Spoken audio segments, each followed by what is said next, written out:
Hello and welcome to Leaders of Tomorrow, India's largest platform for entrepreneurs. I'm Sunanda Jaiseelan. All the action as it happens, all the news only here on Leaders of Tomorrow.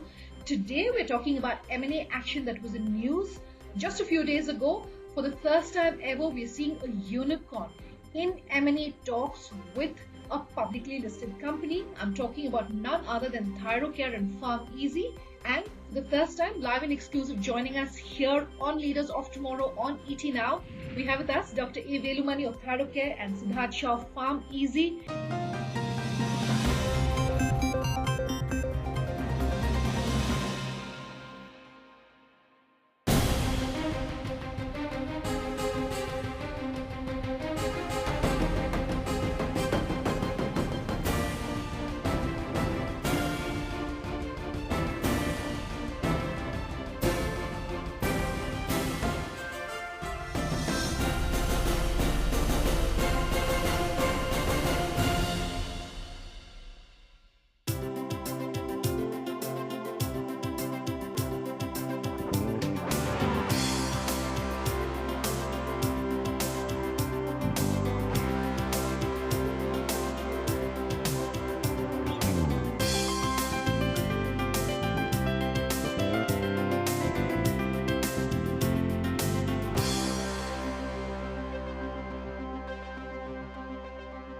Welcome on the show, Dr. Velumani. Siddharth, good having you join.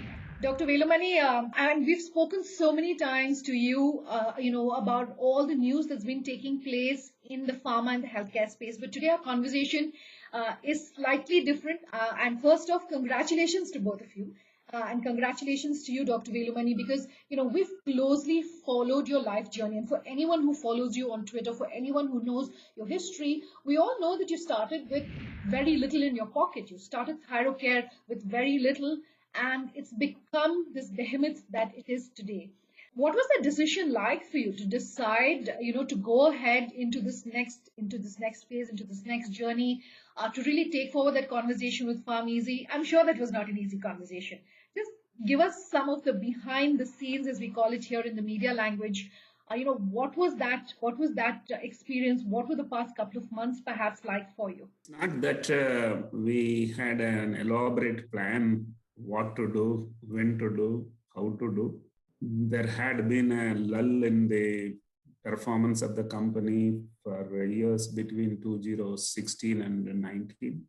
And somewhere in the middle of 2019 to today, May 2021, there has been a huge growth in terms of business, in terms of even share price. And COVID has brought in a lot of unexpected vertical of business, unexpected top line, and also a fairly good growth in the profitability. So things were going all right. I think the same has happened in pharmacy industry, e-pharmacy also.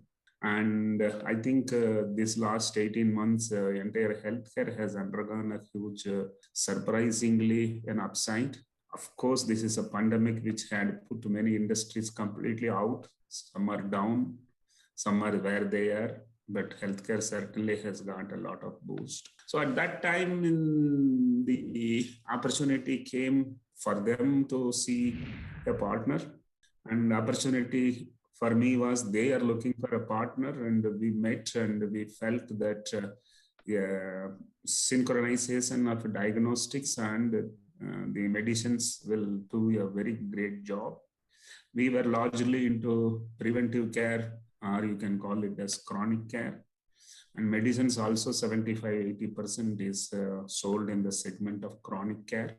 So there appeared to be a powerful combination which could result into not just 1 + 1 as 2, it could be even 1 + 1 as minimum 5. Okay. So it was easy for me to take a decision. I have been, you can call it as 27 years, a journey to reach a $1 billion value only in the last week.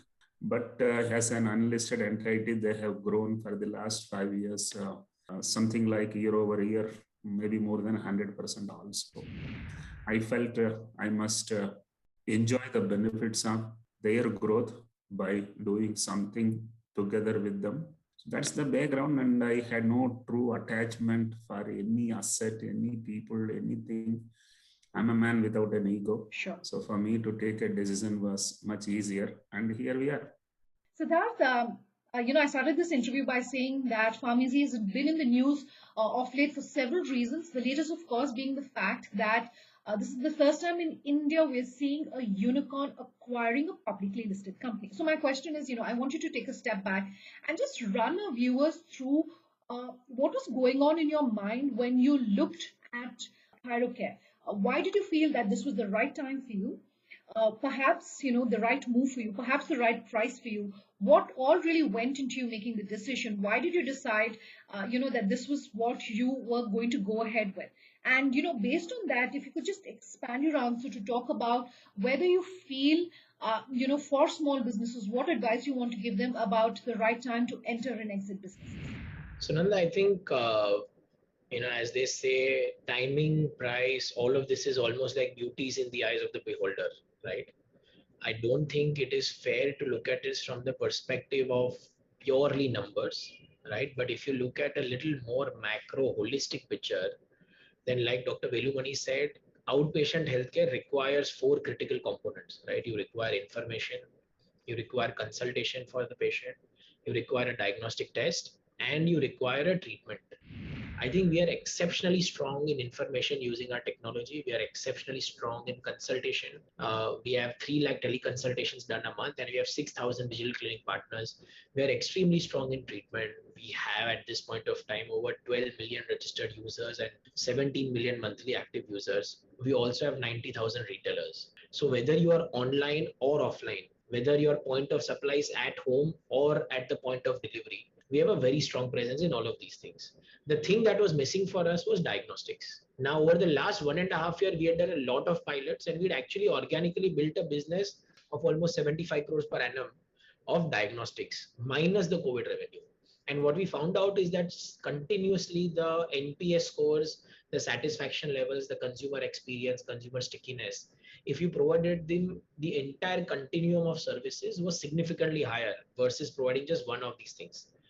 Now, when we put these criteria together and when we look at our presence and spread, right, our 90,000 retailers spread across 140 cities and towns. Our consumer delivery happens in every zip code. So naturally for us, it made sense to partner somebody which had that kind of scale, that kind of network. And when you have to look at some of these things, there's no doubt that Thyrocare is the largest in terms of volume. But if you peel the layer and you look at the distribution of revenue, this is the only one asset which is truly pan India, right? If you look at any other large asset in the country, if you look at any of the payers, they are skewed towards some geography. This is truly pan India, right? And Thyrocare has the ability to deliver a diagnostic test result to a patient in under 24 hours for 70% of the country.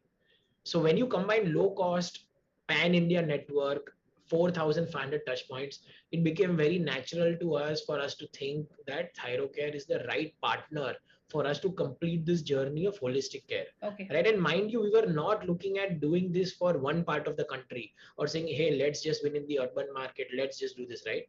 If you want to look at the length and breadth of the country, cities, metros, towns, villages, right, then you truly have to go with a pan India partner. And that is where I think partnering with Dr. Velumani and Thyrocare made absolute sense for us. Dr. Velumani, you said that between 2016 and 2019, your numbers started dipping. Now, for those of us who've had the chance to interact with you previously, we know that this acknowledgement, saying that things were not going well, talking about, perhaps missed opportunities, etc., that's not uncharacteristic for you. But regardless, that's a bold acknowledgement to make.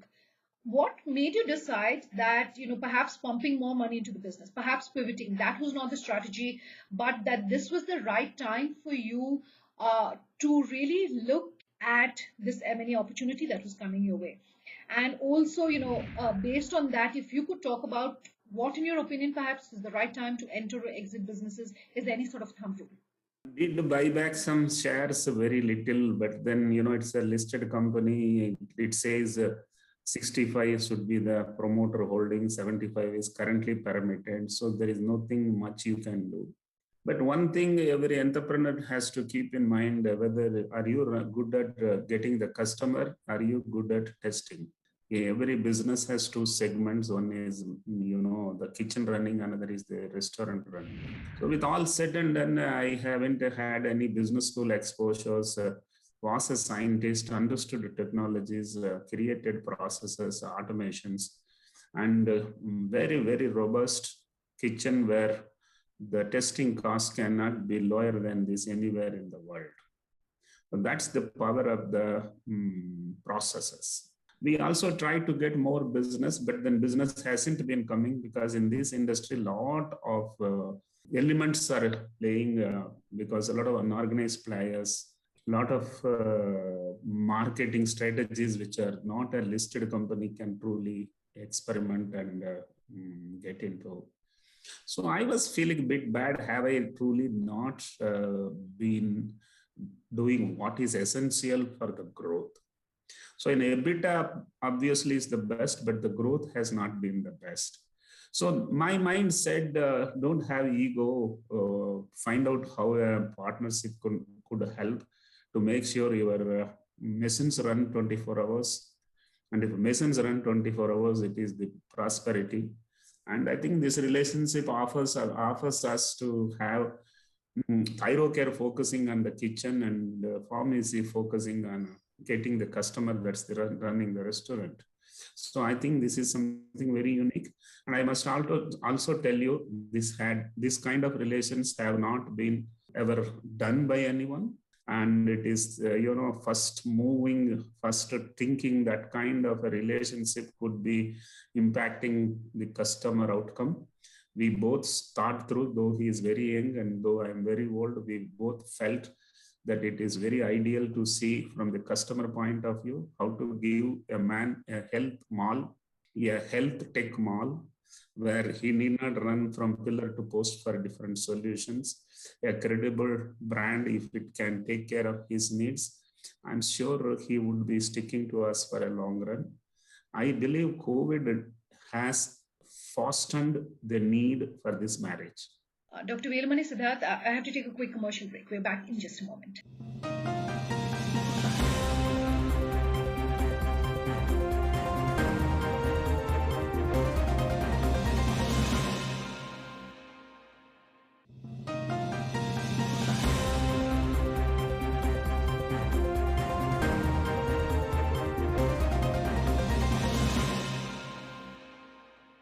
Welcome back with us here on Leaders of Tomorrow Icons. Today, I'm in conversation with Pharmeasy and Thyrocare, talking about the acquisition, talking about also what the way forward is looking like.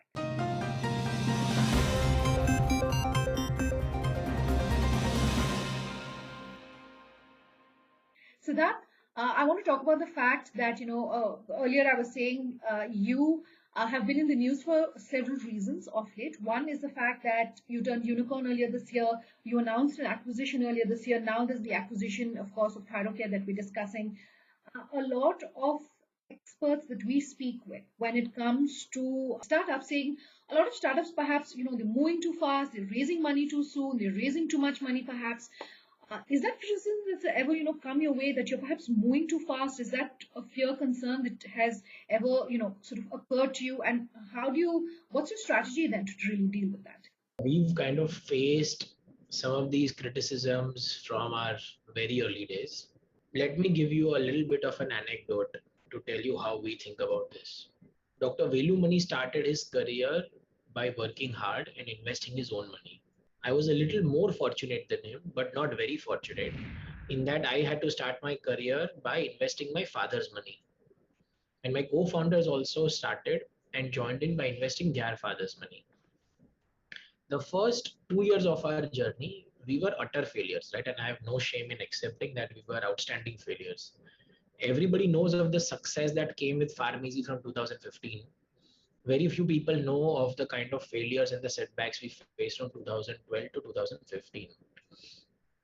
The only thing that kept us going was the belief of our family, and our family was investing in us not because they had fancy degrees or we could go to them with things around metrics like MAUs and page visits and page views. We all come from Gujarati families, right?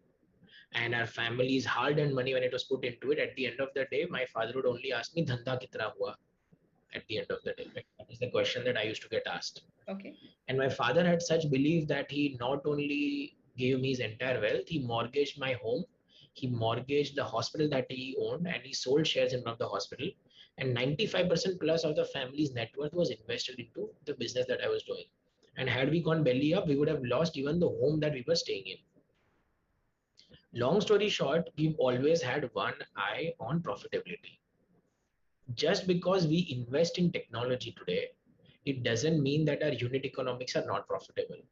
On every order that we fulfill, we do make money. In simple terms, there is a variable profit. Now, there is a fixed cost that we are incurring. This fixed cost is invested in two things: A, building the technology for tomorrow, and B, acquiring more customers. If we were to stop acquiring more customers and investing in that, or we were to stop investing in technology, then we also, for all practical purposes, would be profitable because there is already a variable profit that is embedded into the business. All right. Fortunately or unfortunately, whichever way you look at it, we don't capitalize any technology expenses, right?